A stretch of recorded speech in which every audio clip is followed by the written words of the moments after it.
If you're setting up a home studio or upgrading a modest mixing space, you're probably looking for monitors that won't make you second-guess every tweak, that sit comfortably on a desk or wall, and that actually give you the confidence to hit export without a lingering, maybe it sounds better on other speakers. The fear of splurging on a pair that sounds great on paper but ends up feeling flat or overly bright in your own room is real, and it's why I spend a lot of time listening, reading what other engineers have said, and testing how these things behave in everyday workflows before I even think about recommending them. Link is in the description if you want to check the product details on Amazon. Focal's Alpha-65 active monitors sit in the sweet spot between the entry-level budget models and the high-end reference units you see in professional rooms. They're a two-way design, which means you get a dedicated woofer and tweeter, but what really sets them apart is the Slatefiber cone in the mid-range driver. That material is meant to keep the driver stiff while staying light, so the speaker can move quickly without adding the kind of coloration you hear in cheaper cones. In practice, that translates to a listening experience that feels neutral enough for critical mixing, but still lively enough that you don't have to sit on the edge of your seat waiting for the music to come alive. I first tried the pair in a typical 1,012-foot bedroom that I've turned into a project studio. The room has a concrete floor, a rug, a couple of bookshelves, and a standard home theater setup on the opposite wall. I placed the monitors on sturdy stands about 3 feet apart, angled them slightly inward. The first thing I noticed was the way the sound filled the space. Thanks to the wide dispersion that Focal advertises, the sweet spot felt bigger than I expected. I could walk a foot left or right and still hear a balanced image, which is a huge practical win if you're the only person in the room and you need to move around while you're tweaking a mix. One of the biggest concerns for a lot of buyers is connectivity.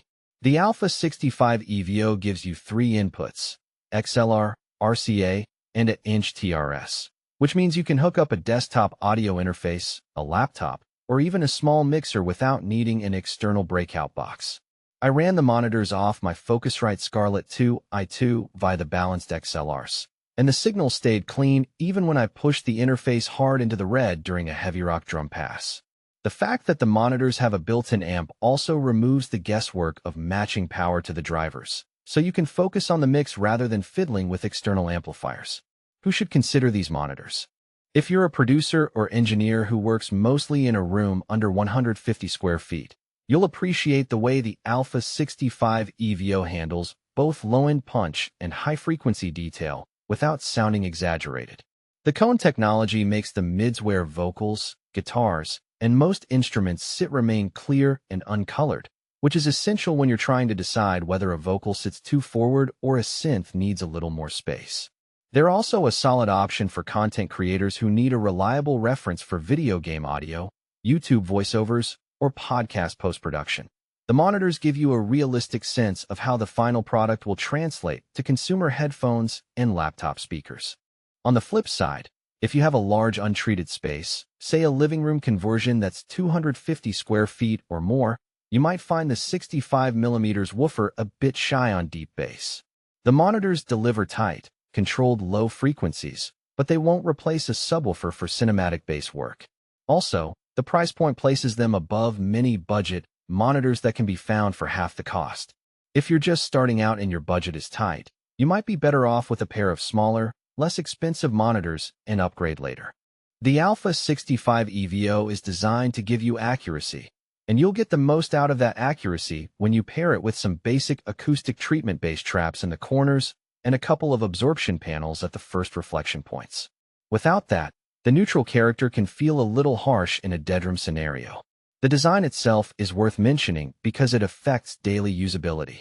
Each monitor comes with a wall-mounting insert and a protective grille.